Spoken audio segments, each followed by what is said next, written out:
A'udzu billahi minasyaitonir rajim. Bismillahirrahmanirrahim. Assalamualaikum warahmatullahi wabarakatuh. Apa kabar, sehat? Alhamdulillahi rabbil alamin. Bi ni'matil iman wal islam wa tatimmus shalihat. Nahmaduhu wa nasta'inuhu wa nastaghfiruhu wa na'udzu billahi min sururi anfusina wa min sayyiati a'malina.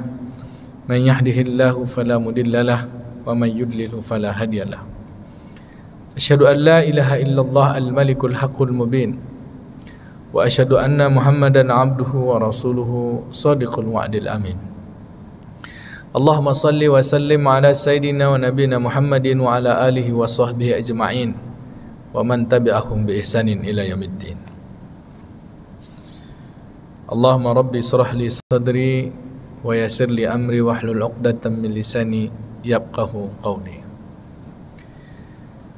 Alhamdulillah, yang saya muliakan para alim, ulama, cerdik pandai, pemuka masyarakat, para orang tua kami yang berhadir, Pak Imam Masjid Raya An-Nur Provinsi Riau, para muazzin, bapak-bapak, ibu-ibu, jemaah salat Isya Masjid Raya An-Nur Provinsi Riau, yang besar tak dibawa gelar, yang kecil tak disebut nama.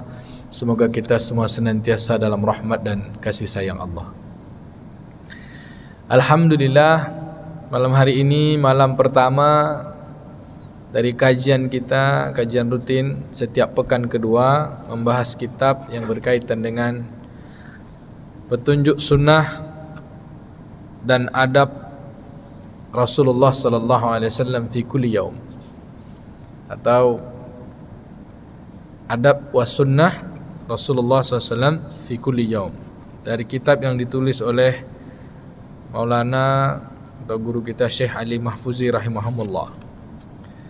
Dari kumpulan kitab-kitab dalam kitab At-Tawshih yang ditulis oleh Hafiz As-Suyuti, juga Bidayatul Hidayah yang ditulis oleh Imam Abu Hamid Al-Ghazali, dan kitab-kitab adab yang ditulis para ulama-ulama terdahulu, kemudian dikumpulkan beliau menjadi sebuah kitab yang ringkas, mudah dipahami, tentang kaitan dengan adab dan sunnah keseharian kita terhadap kehidupan kita ini, sehingga semua apa yang kita lakukan ini dihitung ibadah. Ini malam pertama kita ngaji. Ya, puji syukur kita pada Allah dengan ucapan alhamdulillah dan salawat yang banyak pada kita sampaikan kepada baginda Nabi SAW dengan ucapan Allahumma shalli ala sayyidina Muhammad wa ala ali sayyidina Muhammad.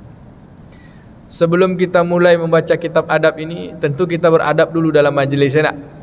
Adab dalam majlis, supaya majlis kita majlis yang dirahmati Allah, majlis yang dinaungi para malaikat, majlis yang keberkahannya dan ilmu-ilmu kita ditambah, sehingga semua kita yang hadir dalam majlis ini diterima Allah Subhanahu wa taala, bahwa kita senantiasa dalam berzikir kepada Allah taala. Ada dalam majlis kita semua berwuduk. Sudah berwuduk kan? Alhamdulillah, karena kita selesai salat Isya. Lalu kita hadirkan hati dengan sebenar-benar hadir, dengan tawajuh, bahwa kita duduk dalam majlis ini mendengarkan kalam-kalam Allah Subhanahu wa taala dan kalam-kalam Rasulullah sallallahu alaihi wasallam, firman Allah dan kalam Rasulullah sallallahu alaihi wasallam. Jadi kita dengar firman Allah, perkataan Rasulullah, lalu kita agungkan perkataan Allah dengan ucapkan sadaqallahul azim, atau kita ucapkan Allah Subhanahu wa taala ketika disebut nama Allah, dan ketika disebut hadis-hadis Rasulullah SAW kita ucapkan dengan bersalawat kepadanya dengan ucapan Allahumma shalli ala Muhammad. Kita agungkan ayat-ayat Allah dan sabda baginda Nabi sallallahu alaihi wasallam. Kemudian sunnah dalam majlis ini pula kita berwangi-wangian. Ada bawa minyak wangi, pakai minyak-minyak wangi. Ya, kalau sekarang tengah pandemi Covid ni bolehlah berjarak sikit aja, rapat-rapat. Rapat-rapat sikit, jarak-jarak sikit. Semoga majlis kita diberkahi. Kemudian tawajuh, hadirkan hati, duduk, kita tak lama sampai selesai aja. Kita membahas tentang permulaan adab dulu, biar kita dalam majlis ni lulus adabnya. Kemudian adab ta'lim wa muta'allim, ta'lim wa mu'allim, antara belajar dengan mengajar. Seorang guru menyampaikan apa yang diamalkan, dan murid juga yang belajar ini niat untuk mengamalkan ilmu yang kita dapat sama-sama. Niat untuk amalkan, lalu setelah kita amalkan niat untuk sampaikan. pada istri kita, pada suami kita, pada anak-anak kita, pada keluarga tetangga kita, sehingga kita sama-sama mengamalkan agama ini insya-Allah. Ini adab. Kemudian di dalam majlis kita tak berkata-kata perkataan dunia, kita hadirkan hati, dan setiap disebut nama Allah kita ucapkan Allah Subhanahu wa taala, setiap disebutkan nama Nabi kita berselawat, setiap disebutkan nama sahabat kita memuji sahabat dengan mendoakannya radhiyallahu anhum kalau mereka banyak.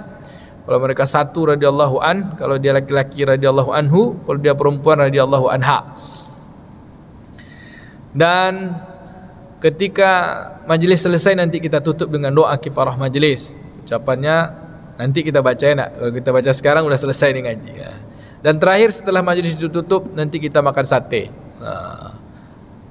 Jadi yang tak datang sini tak dapat sate. Yang di rumah lagi nonton live ya makan masing-masing aja. Alhamdulillah. Baik, kita mula dengan pembahasan tentang apa itu adab dan sunnah.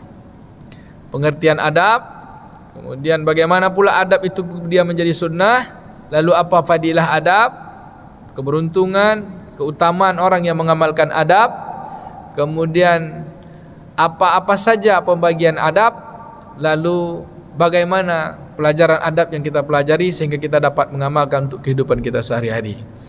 Baik, apa itu adab? Di dalam kitab At-Tawsih, Imam Al-Hafiz As-Suyuti rahmatullah alaih mengatakan, adab itu sesuatu yang orang suka. Yang namanya adab itu sesuatu yang terpuji. Kalau orang tak beradab disebut apa Pak Jami, Ustaz? Kurang ajar. Orang beradab santun, baik, akhlaknya baik.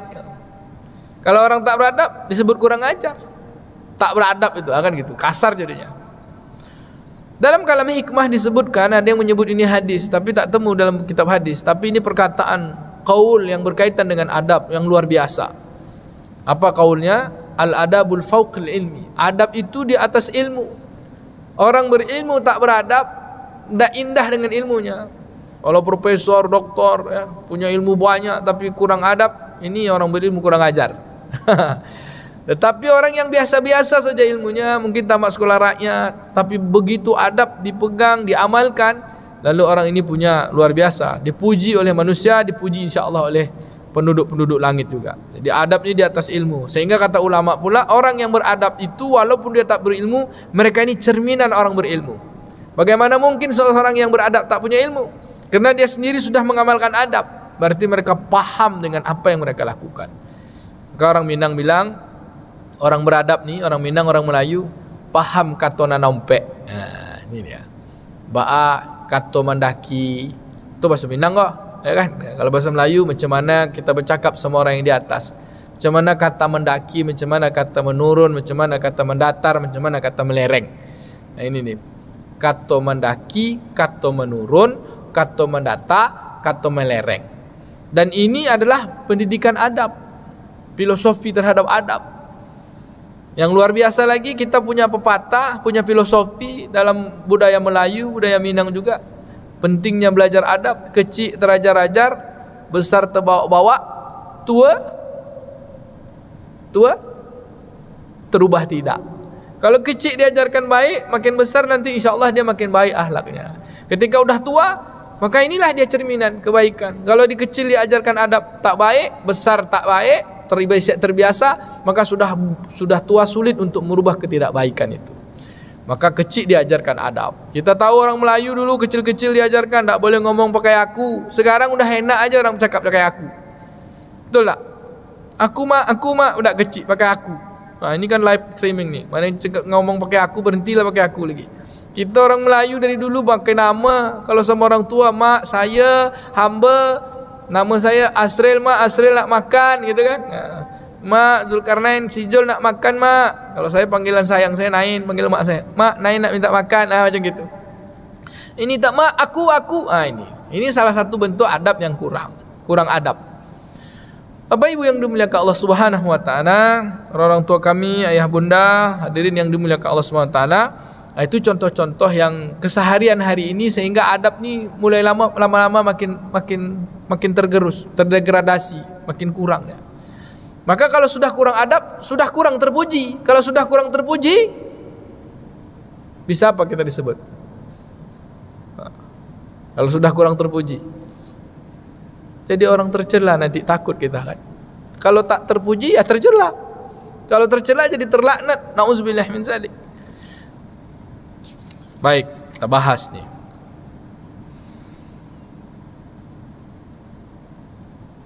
Kita hidup di atas dunia ini, semua akan berbuat, kita melakukan kehidupan ini dengan seluruh anggota badan kita. Imam Abu Hamid Al-Ghazali dalam kitab Bidayatul Hidayah, Syekh Dr. Mustafa Zahri dalam kitab Mensucikan Jiwa, bahwa terhukum kehidupan secara syariat di atas dunia ini, kita berbuat dengan 7 anggota badan kita. 1 mulut, 2 mata, 3 telinga, 4 tangan, 5 perut, 6 kemaluan, 7 kaki. Dan semua apa yang dibuat oleh 7 anggota badan itu dimintakan tanggung jawabnya. Lalu dengan perbuatan itu, kalau kita berbuat, bekerja, melakukan semua seperti mana apa yang dilakukan Nabi, yang dibuat Nabi SAW, maka dia jadi ibadah. Dan yang paling indah dari semua perbuatan Nabi yang menjadi ibadah itu adalah, yang paling tinggi adalah adab. Adab, sunnah, kemudian yang berkaitan dengan fardu. Lalu mudah-mudahan kita diberi kekuatan oleh Allah Subhanahu wa taala untuk mengamalkannya. Apa kata Imam Abdullah bin Mubarak rahimahumullah? Seseorang yang meremehkan adab. Nah, ini berkaitan dengan fadilah adab.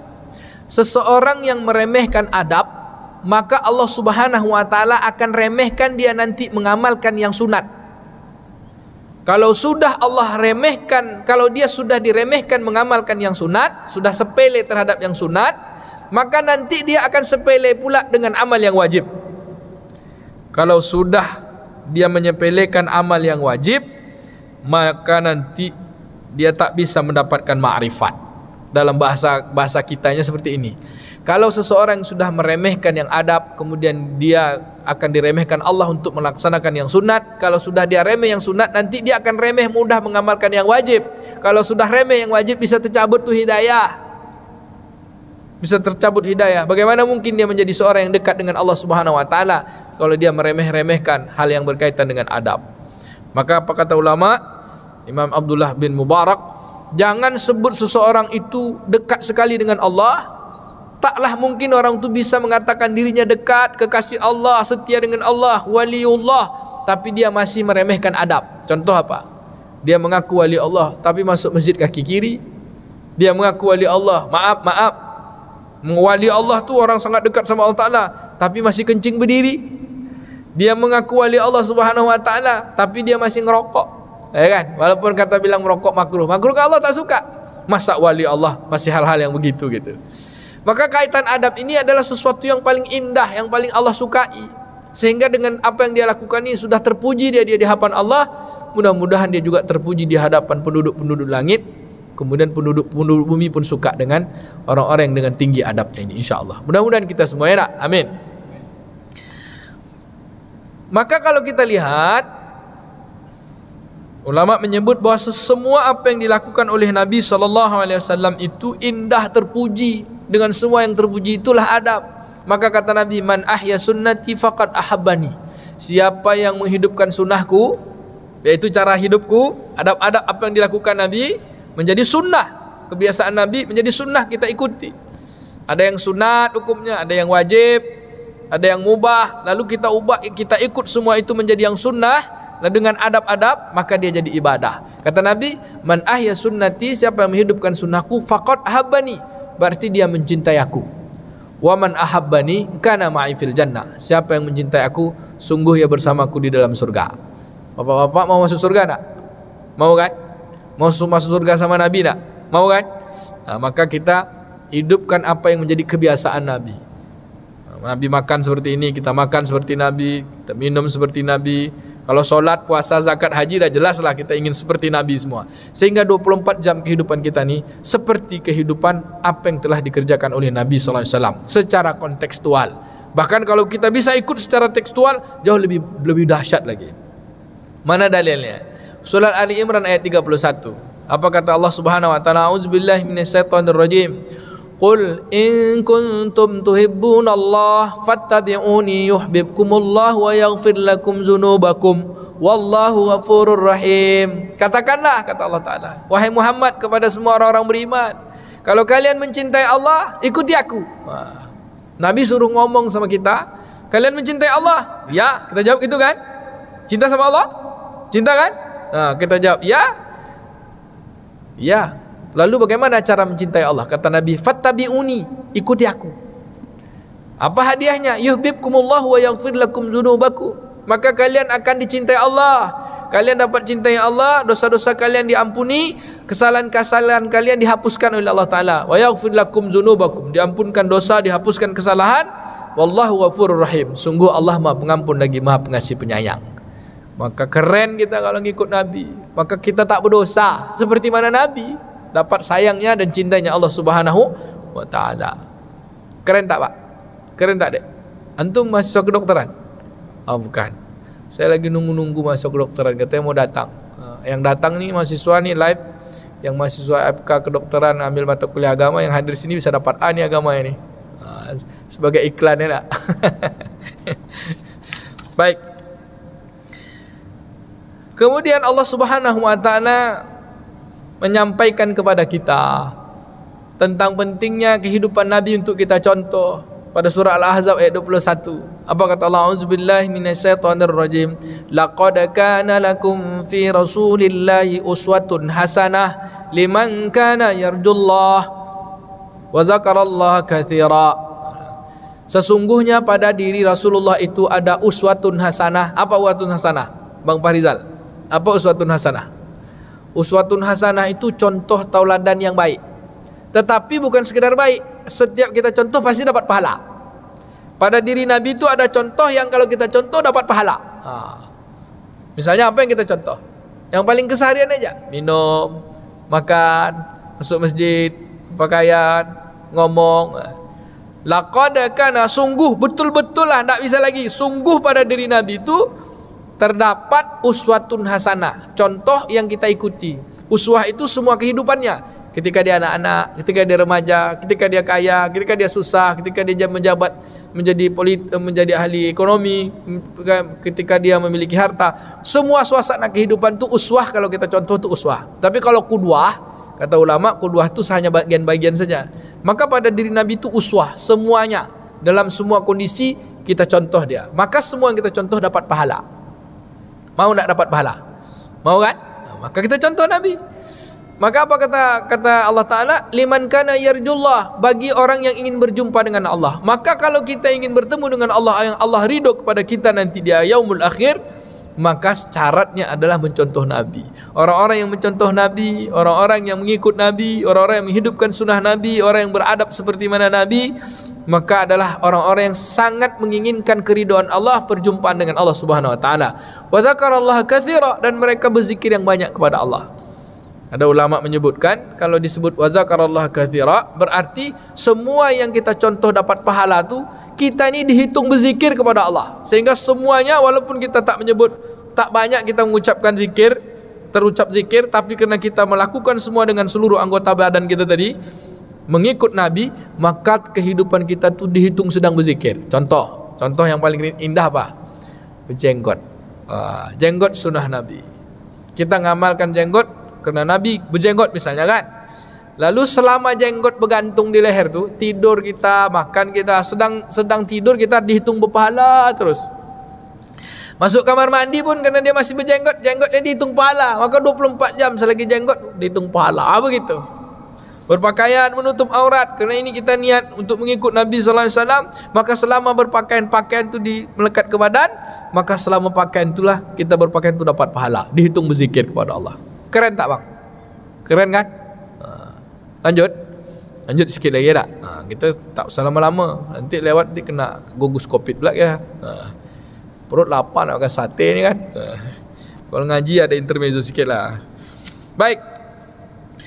Maka orang-orang yang mengikut Nabi ini insya-Allah akan dapatkan kejayaan. Sehingga apa kata kalam hikmah ulama, sesungguhnya kejayaan, kesuksesan di atas dunia ini bagi orang beriman, sesungguhnya kejayaan, kesuksesan, kemuliaan bagi orang beriman dunia dan akhirat hanya terletak sejauh mana dia mentaati Allah Subhanahu wa taala dan mengikuti sunnah baginda Nabi sallallahu alaihi wasallam. Ini clue, clue. Intinya kalau ingin sukses, ingin berjaya, ingin hebat, ingin puncak dari segala kehidupan ini sehingga Allah ridho kepada kita, ukurannya adalah sejauh mana kita mampu mentaati Allah, mengerjakan semua perintah yang wajib, meninggalkan semua yang haram, lalu memperbanyak semua yang sunat, lalu dengan yang mubah-mubah pun kita kerjakan, kita sepantasnya kita mengerjakan, lalu kita tinggalkan, kita hindarkan yang makruh-makruh dari perintah-perintah Allah Subhanahu wa taala, lalu kita menjalani itu seperti mana Rasulullah SAW menjalani kehidupan,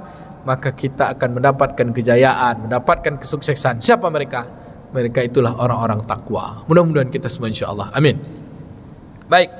Adab ada berapa? Di dalam kitab ini ulama membagi adab itu ada 4. Pertama, adab syar'i. Apa itu adab syar'i? Adab yang berkaitan dengan perintah Allah Ta'ala dan larangan Allah Ta'ala. Jadi sesuatu yang syariat, kerjakan atau tinggalkan. Kerjakan atau tinggalkan, yaitu yang wajib dan yang haram. Kerjakan ini wajib, tinggalkan ini haram.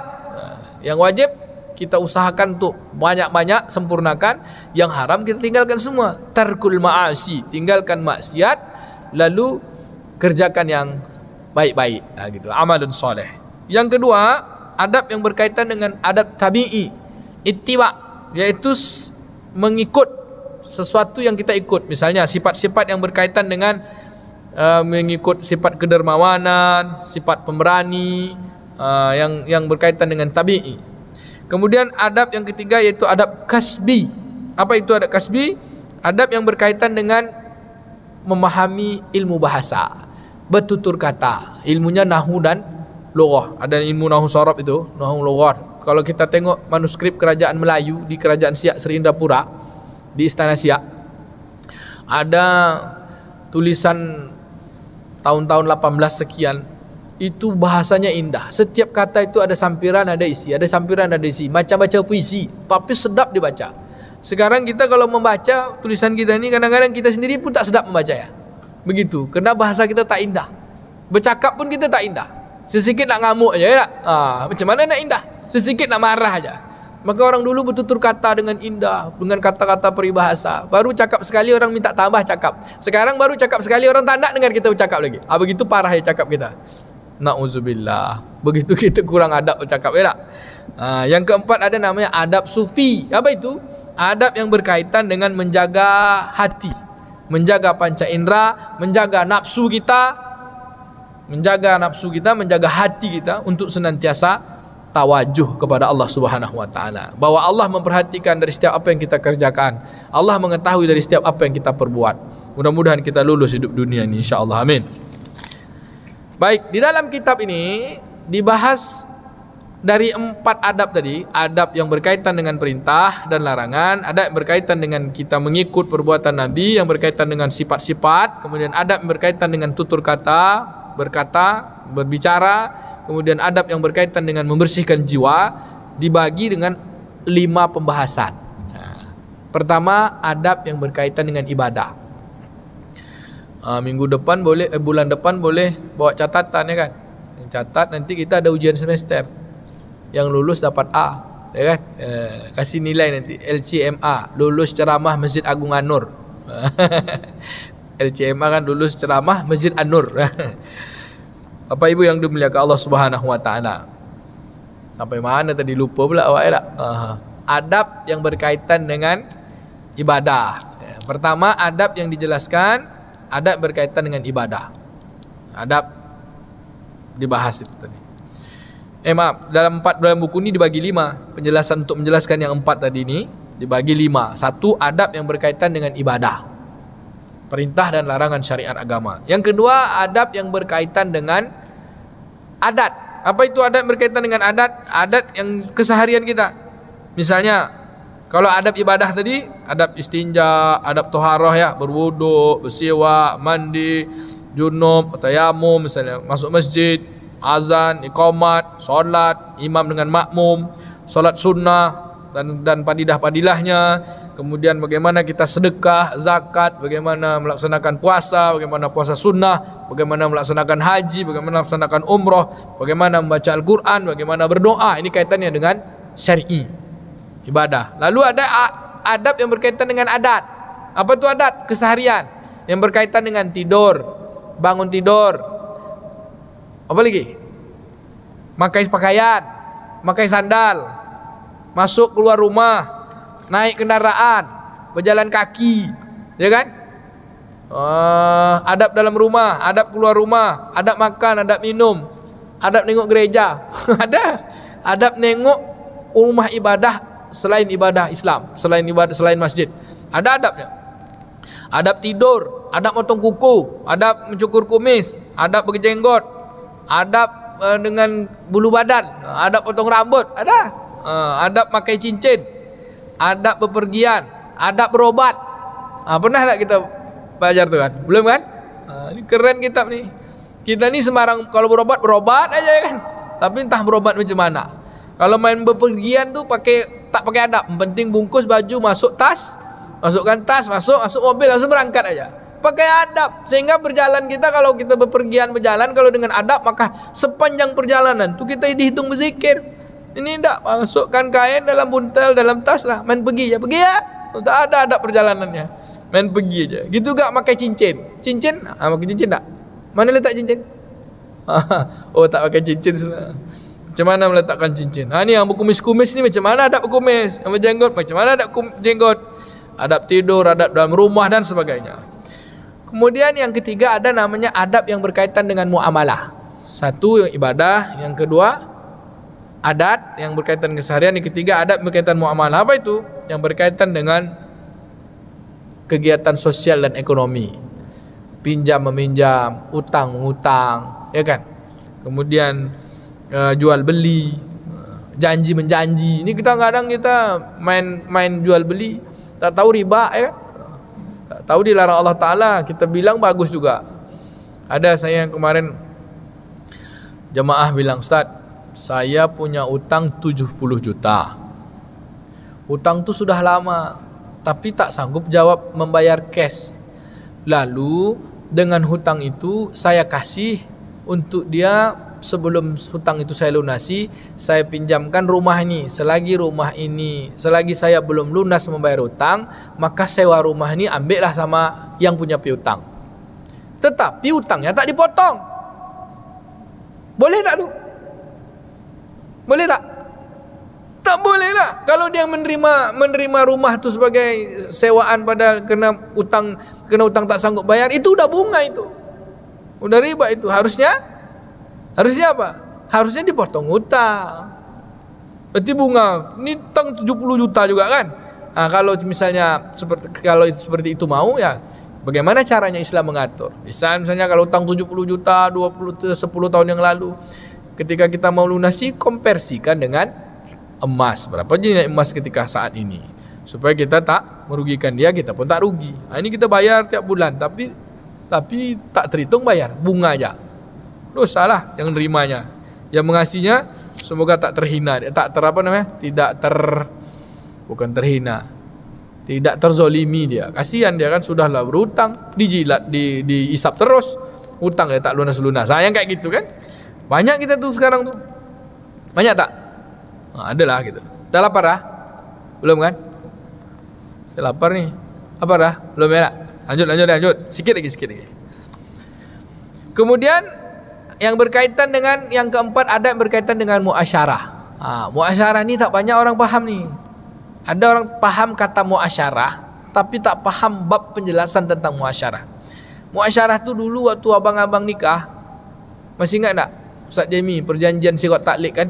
Saya bernama siap mempergauli isteri saya dengan baik, dalam kurung kan kata Pak Kuah. Baca dalam kurung tu kata Pak Kuah, apa tu? Muasyarah bil ma'ruf. Mempergauli isteri saya dengan baik. Taunya muasyarah tu cuma mempergauli isteri dengan baik. Itu je cuma, selebih itu tak tahu. Maka dibahas, apa tu muasyarah? Apa gitu kan? Bingung kita. Ternyata bab muasyarah itu hal yang berkaitan dengan keluarga. Semua yang berkaitan dengan keluarga. Misalnya adab seorang anak dengan orang tua, adab kita bertetangga, mengucapkan salam, berjabat tangan dan berpelukan, bersen dan menguap, pokoknya yang berkaitan dengan keluarga, senyum, ya kan? Dengan kita sendiri, adab ni. Kemudian macam mana melaksanakan akikah. Dulu Bang Fahrizal ngundang saya akikah dah.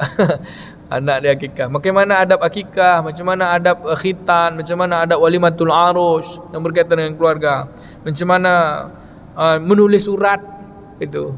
Banyaklah yang berkaitan dengan muasyarat, pergaulan sifatnya. Adab suami isteri dalam kamar, keluar kamar, ya kan? Hak-hak anak, hak orang tua, adab anak dan adab ketika kita dalam majlis sebagainya berkaitan dengan pergaulan. Yang kelima yaitu adab yang paling tinggi. Sudahlah adab, lalu dia membahas tentang akhlak. Akhlak tu juga punya adab. Bagaimana cara berakhlak? Akhlak tu sendiri udah adab. Lalu bagaimana kita berakhlak itu dengan adab? Misalnya bagaimana kita ni supaya menjadi orang yang syukur? Bagaimana sifat-sifat kedermawanan Rasulullah SAW, bagaimana tawadu, bagaimana keutamaan tawadu, bagaimana sabar, sampai kepada makam yang paling tinggi. Apa itu? Takwa. Jadi kalau kata ulama, bagaimana kita bisa masuk adab taubat, adab syukur, adab sabar, adab qanaah, adab tawakal, adab khusyuk, adab tawadu, adab ikhlas, adab istikhlas, adab memuliakan saudara, sampai kita menjadi adab orang-orang yang takwa. Mudah-mudahan kita insya-Allah. Amin ya rabbal alamin. Sampai sini ada pertanyaan? Bulan depan kita bahas tentang adab dalam ibadah yang berkaitan dengan adab toharoh, bab adab istinja. Adab istinja ini penting tak? Sangat penting. Satu percikan istinja kita masuk kena celana kita ketika buang air, maka tak sah kita bawa sembahyang. Ini cakap Melayu ni. Ya tak? Sembahyang atau Melayu? Di sembahyang Allahu Akbar. Tadi kencing berdiri, celana tak pula turun. Celana tak pula dising-singkan. Lalu kenalah percikan yang muncrat ke mana dia, ke toilet tu. Bawa solat, sah tak solat tu? Masih ada yang kencing berdiri tak? Tak ada, banyak. Tapi Masjid An-Nur kan dah tak ada lagi tempat kencing berdiri. Ini bab istinja ni sangat penting. Ini kita buka sikit aja. Apa itu istinja? Istinja itu adalah proses membersihkan najis, hadas. Keluar sini. Najis atau hadas yang berkaitan keluar dari dubur dan kubul. Kubul dan dubur. Apa kubul? Kubul itu tempat keluarnya air kencing, air pipis kita. Dubur apa? Tempat keluarnya o'ok. Proses kita membersihkan itu, mulai dari kita mempersiapkan nak masuk kamar mandi tu, ke toilet tu, sampai kita keluar dari toilet tu. Keren tak nih? Keren kan? Kalau itu bagus, mantap, adabnya sesuai sunnah baginda Nabi SAW, insyaAllah ibadah-ibadah kita yang lain diterima Allah Ta'ala. Terutama solat. Bagaimana solat bisa diterima kalau istinja kita tak bersih? Satu hari ada kisah Ustaz, mungkin Ustaz Tukiman dengar nih ceria macam mana. Ustaz Tukiman Khatani, beliau ni guru kami lah, mantap dia ni. Satu hari beliau ni pernah bawa jemaah umroh ke Mekah. Kisahnya, jadi kata beliau ni cerita dalam kajian beliau lah, beberapa tahun yang lalu saya dengar. Satu hari setelah selesai umroh wajib di Makkah, jadi jemaah ni pergilah umroh sunat untuk melaksanakan umroh sunnah ke Tan'im, mengambil mikot di Masjid Aisyah di Tan'im. Kata beliau bawa rombongan imam-imam seprovinsi Riau.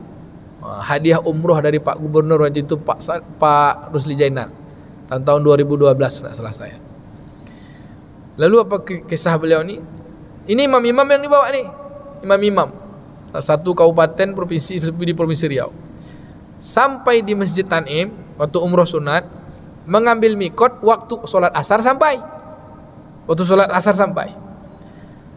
Sebelum mengambil mikot dengan solat sunat 2 rakaat, solat sunat sunnah untuk melaksanakan mikot, niat mikot itu, maka kata Ustaz, ingat kisah beliau. Ini waktu asar sampai, kita solat asar dulu sini. Kata jamaah, Ustaz, nah ini jamaahnya kan imam-imam nih, minta tolong sama syekh yang di Masjid Aisyah ni. Kalau di sini syekhnya kan Ustaz Jamil lah misalnya gitu kan. Minta tolong boleh tak kita ni jadi muazzin, azan di masjid ni. Kata Ustaz Tukiman, tunggulah dulu, kita tanyalah dengan syekh tu boleh tak. Pergilah nanya. Ternyata apa kata syekh tu? Boleh tak syekh, ginilah bahasa kita ya. Boleh tak syekh, kami ni ada jemaah ni pandai azan ni, imam lah gitulah kira-kira.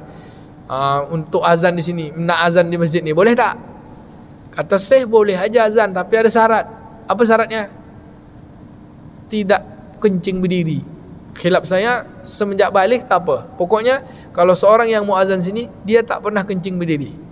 Lalu kata Ustaz, balik tanya sama Pak Imam yang nak azan tadi, boleh nak jadi muazzin sini, tapi syaratnya tak pernah kencing berdiri.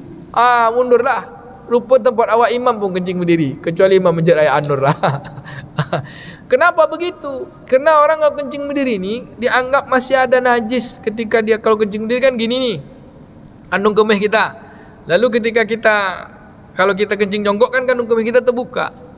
Kalau kita berdiri terkuncup gini, kalau kita nanti sedang rukuk, maka kan posisinya seperti orang duduk, maka dia mendorong. Yang tersisa pada saluran kemih kita tuh, saluran bowl kita tadi, saluran buang air kecil itu, yang tersisa sedikit tuh menetes dia keluar. Kalau dia sudah menetes keluar, kena celana dalam, kita sudah beruduk, sah tak solat kita? Kan begitu. Ini cerita tentang adab. Maka kalau udah buang air itu perhatikan betul.